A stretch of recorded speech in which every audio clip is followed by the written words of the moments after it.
Ayo Bu Siva dikerjakan. KI 1, 2, 3, 4. Oh, iya, siap-siap. Saya mencoba nih ya Pak ya, saya mencoba menjawab. Tadi kan kontennya pergaulan bebas dan perbuatan zina. Untuk KI satunya meyakini atau menghayati bahwa pergaulan bebas dan zina dilarang agama. Yes, good. Ya. Terus KI 2-nya menghindarkan diri dari pergaulan bebas dan perbuatan zina sebagai pengamalan dari Quran surat Al-Isra ayat 32 dan surat An-Nur ayat 24. Enggak. KI 2 itu selalu berkaitan sama peranata sosial, perilaku sosial. Ayo ditata lagi. KI 2 berarti seperti ini ya Pak, bertanggung jawab, jujur kayak gitu bukan? Lah yang KI 2 itu apa sih Bu? KI 2?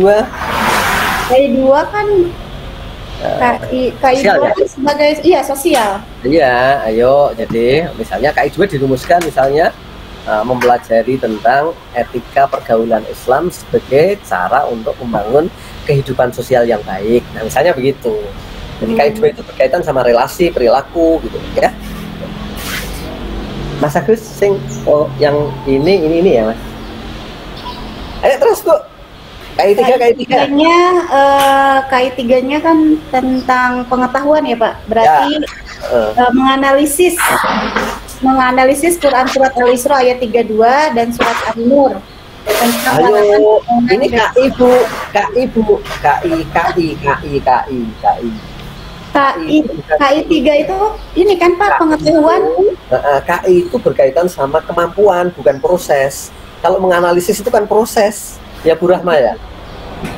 KI itu kemampuan apa yang akan didapat? Jadi siswa mengetahui tentang ajaran Islam mengenai pergaulan bebas dan ya kan? Ya. KI 4. KI 4. Berarti keterampilan ya Pak? Ya, gimana KI 4-nya? Keterampilannya berarti anak tidak menghindari pergaulan bebas. Loh, coba lagi nanti biar lucu. Keterampilannya anak bisa tidak menerapkan pergaulan bebas dan perbuatan zina. Coba baca lagi KI 4-nya. KI 4. Mengolah, menalar dan menyaji dalam ranah konkret.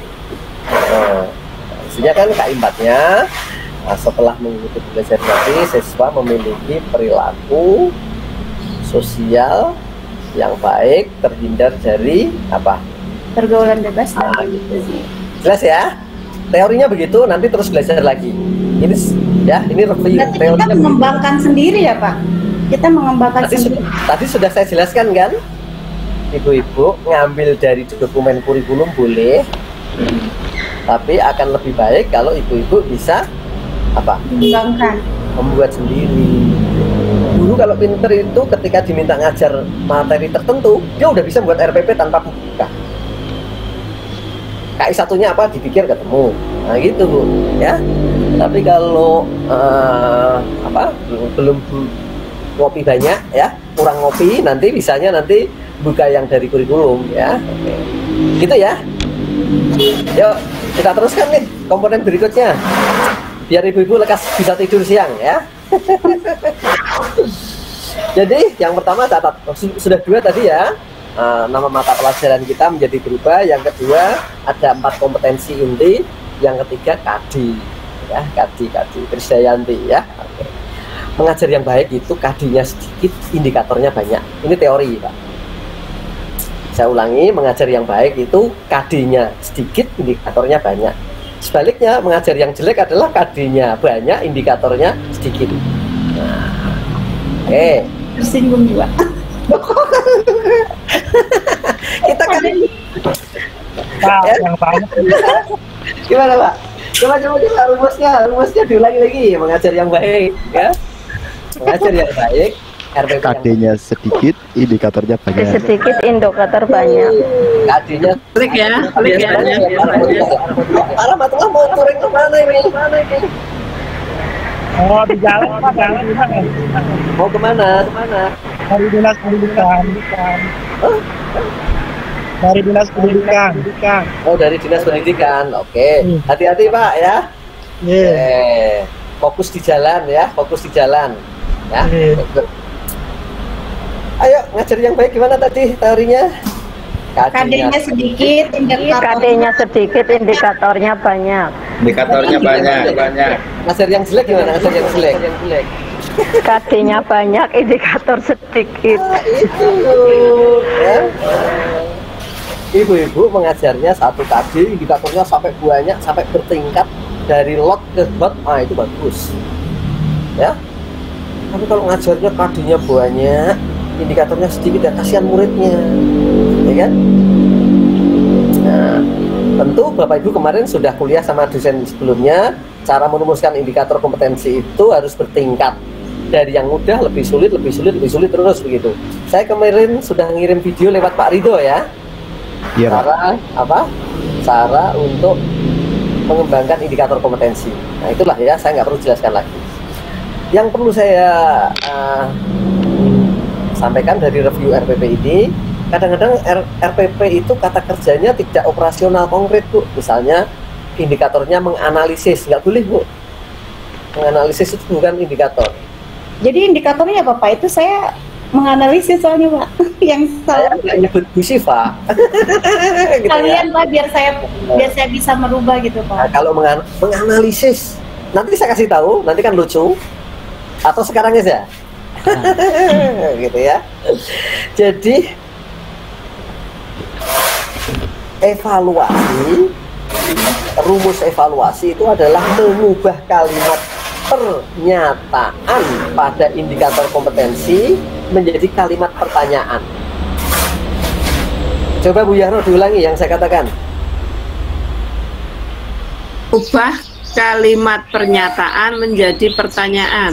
Nah, saya kasih contoh, misalnya indikator kompetensinya siswa dapat menjelaskan ciri-ciri makhluk hidup. Itu kalimat apa Bu Yahro? Pernyataan ya Pak. Nah, itu tempatnya di indikator kompetensi.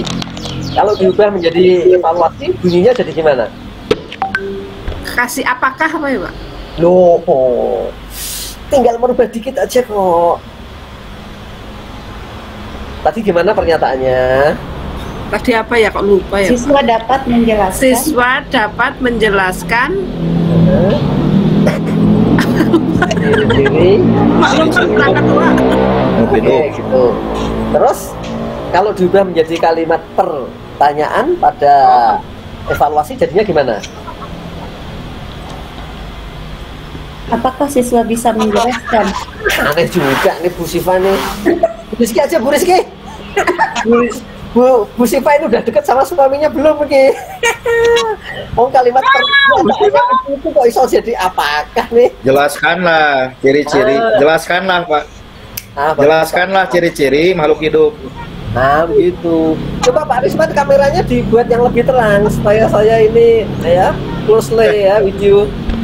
Gelap nih Pak Risman. Iya.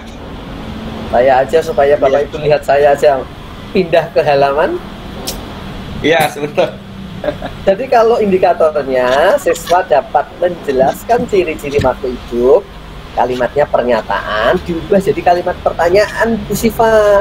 Oke, siap. Jelaskanlah ciri-ciri makhluk hidup. Nah sekarang kita tes tadi nih indikator kompetensinya Bu Siva. Menganalisis. Ya, Iya. coba dibaca.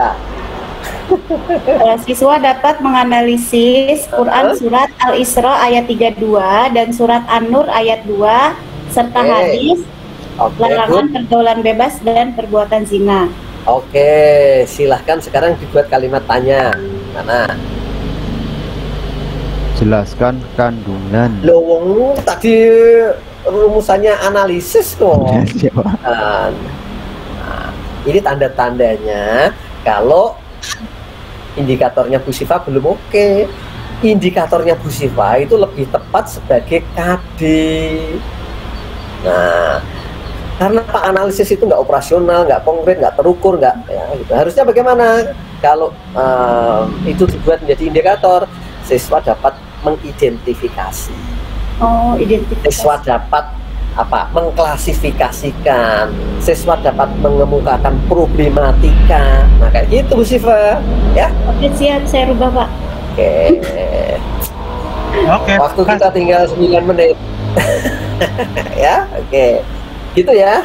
Oh, tinggal 10 menit nih, udah dikasih tahu tak Bu Rizky?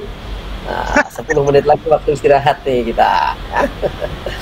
Ya, jadi nanti RPP-nya yang bagian indikator itu, yang indikatornya kurang banyak nanti ditambah. Yang KD-nya 1 kok indikatornya banyak sekali, ada lot, mod, bot, bagus. KD-nya 1 ada kognitif tingkat 1, kognitif tingkat 2, ada afektif tingkat 1, ada psikomotorik tingkat 3, bagus. Ya, nah, saya tidak perlu menyebut namanya, tapi Bapak Ibu banyak yang RPP-nya bagus-bagus ini. Ya. Gitu ya. Ini itu tentang apa tadi? Indikator kompetensi. Lalu berikutnya lagi yang perlu kita lihat lagi pada bagian berikutnya setelah indikator kompetensi apa? Ada nih Tujuan. tujuan. Tujuan pembelajaran. Bapak Ibu, tujuan pembelajaran itu boleh ada atau boleh juga enggak. Saya ulangi, tujuan pembelajaran itu boleh ada, boleh tidak. Yang harus ada adalah indikator kompetensi. Nah, kalau Bapak Ibu mau menuliskan tujuan pembelajaran pada bagian itu, Bapak Ibu tidak perlu membuat panjang sekali, tarik-tarik sebanyak indikator, enggak. Ini yang bikin RPP ini capek, melelahkan karena terlalu tebal dan nggak benar. Gitu ya.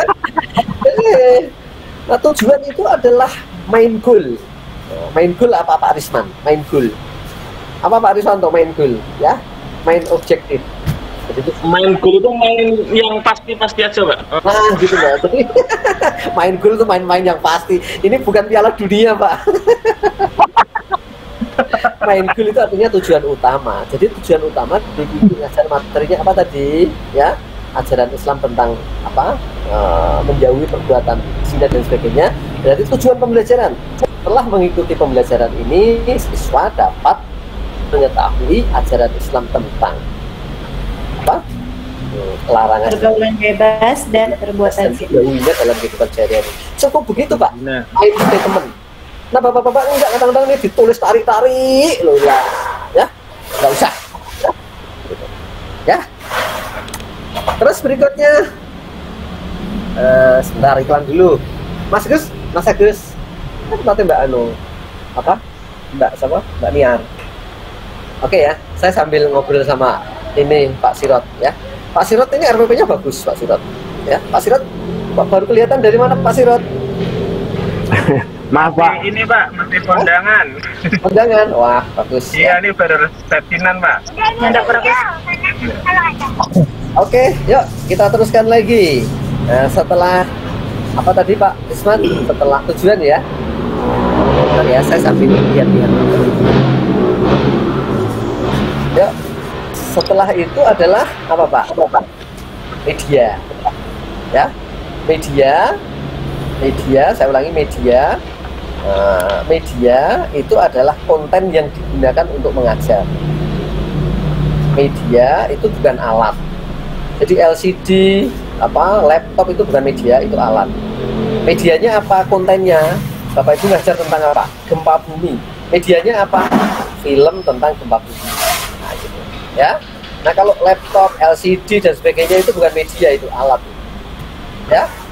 Pada waktu mengajar itu pakai bahan apa enggak? Kalau nggak pakai bahan ya nggak usah ditulis bahan, Pak. Ya. Jelas ya? Oke, ngajar materinya tentang apa ya? Tata cara ibadah haji. Cara mengajarnya pakai apa? Diputarkan video.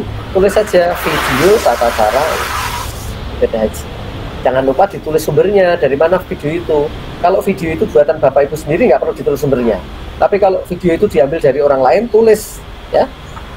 Dan ini sudah Bapak Ibu lakukan ya, ditulis. Ini menghargai dan menghormati hak cipta. Oke ya. Berikutnya lagi, pada sumber belajar juga begitu, ditulis seperti menuliskan daftar pustaka. Oke, nah, daftar pustaka Pak. Jadi sumber belajar perlu dituliskan seperti kita menuliskan daftar pustaka. Mengapa? Nah ini mengapanya ini yang penting Bapak Ibu ketahui. Satu, agar bisa ditelusuri Pak. Kalau suatu saat nanti Bapak Ibu jadi kepala sekolah, punya guru udah 10 tahun kok bukunya terus, ini ketahuan ini, ya kan? Ibu ngajarnya dari dulu sampai sekarang kok bukunya kok orang ganti, padahal pengetahuan itu berkembang, nah, gitu kan? Tapi dengan ditulis itu kelihatan, oh ini ibu ini ngajarnya pakai yang terbaru nih, referensi baru nih. Ya. Yang kedua, pengetahuan itu multi perspektif, Pak. Apalagi Bapak Ibu ngajarkan agama, hal-hal yang membatalkan wudhu, beda buku beda isinya kan, ya enggak? Nah, gitu, makanya jangan hanya ditulis buku agama. Teman-teman yang di Salafi, teman-teman yang di NU, teman-teman yang di Muhammadiyah, teman-teman yang di MTA, yang membatalkan wudhu beda-beda semuanya, Pak. Nah, itulah pentingnya referensi itu ditulis. Jadi nomor satu apa tadi? Pengetahuan berkembang. Yang kedua apa? Pengetahuan itu multi perspektif. Bapak-bapak ngajarkan sistem pemilu Indonesia, buku yang digunakan kapan? 2005, 2010, 2015, 2020, beda-beda semuanya. Makanya nggak boleh hanya dituliskan buku ajar tentang ini, nggak boleh. Tujuannya itu, Pak. Kalau Bapak Ibu besok jadi kepala sekolah, ini bisa lihat ini, wah, buku ini rajin baca. Nah, di rumahnya yang dipajang di bufetnya bukan gelas, mangkok, bukan, ya, tapi buku. Gitu ya. Oke ya, ibu-ibu di bufetnya itu isinya apa? Gelas, mangkok, piring gitu ya. Jangan ya. Guru itu bufetnya isinya buku, ya, majalah, kaset yang baik, jurnal, ya. Berikutnya apa lagi Pak Zakaria? Setelah metode, media, sumber, berikutnya lagi apa? Langkah-langkah pembelajaran, Pak. Nah, langkah-langkah itu ada 3, Pak. Ada pendahuluan, inti, penutup. Nah, saya mulai dari langkah pendahuluan. Langkah pendahuluan itu sejak zaman dulu itu sama, Pak. Yaitu pretest, apersepsi. Anak-anak, saya mau mengajar tentang cara berkembang biak hewan. Nah, gitu. Saya ngajar, saya tanya dulu, ada yang pernah nonton nggak TV tentang atau video tentang ini? Belum Pak. Nah, itu namanya pretest. Kalau begitu nanti saya jelaskan. Nah, semua langkah pendahuluan itu Bu, langkah pendahuluannya itu bukan salam, mengecek kehadiran, tanya kabar ya. Ya itu nggak usah. Itu yang bikin RPP tebel tapi terlalu basa-basi itu. Ya. Jadi pretest, apersepsi. Lalu pada kegiatan inti, kegiatannya juga hanya 5 Pak Risman. Apa Pak Risman? Udah dipandu nih sama pendekatan saintifik, observing, reasoning, apa lagi? Apa Bu? Kolaborasi, menanya, asosiasi. Bu Maftuha, mana ini Bu Maftuha? Komunikasi. Halo Bu Maftuha. Bu Maftuha ada di mana? Bu Maftuha, ya respon nih. Tidur siang. Tidur siang ya. Pendekatan saintifik itu langkahnya ada 5. Apa Bu Rila? Bu Hayati, Bu Nur Hidayati? Pak. Apa saja? Mengamati, menanya, mengeksplor, mengasosiasi, mengkomunikasi. Oke ya. Ini waktunya sudah habis, tinggal 2 menit. 2 menit lagi. Nah, mau tambah link atau besok lagi? Ya, kalau menurut saya besok lagi ya. Ini Pak Sirojudin lagi di jalan ya. Nah, itu diperbaiki dulu. PTK-nya, Pak Sirojudin cuma duduk ya. Pak Sirojudin ini istrinya yang suruh nyetir nih. Iya, satu. Biar konsen, Pak. Biar konsen apa gitu ya. Pak Ketua Kelas. Ini sampai di sini dulu, biar Bapak Ibu nggak bosan. Insya Allah kita lanjutkan lagi. Kapan Pak Rido? Monggo teman-teman, gimana? Hari Rabu ya? Kok hari Rabu? Hari Kamis ya? Insya Allah ya? Iya Pak, insya Allah. Ya Allah Pak. Malam. Nah, insya Allah kita ketemu lagi di hari Kamis. Ya? Nah, RPP-nya diperbaiki, PTK-nya nanti saya kirimi PTK-nya ada di, saya komentari kok, dilihat aja komentar-komentar saya. Gitu ya Bu ya.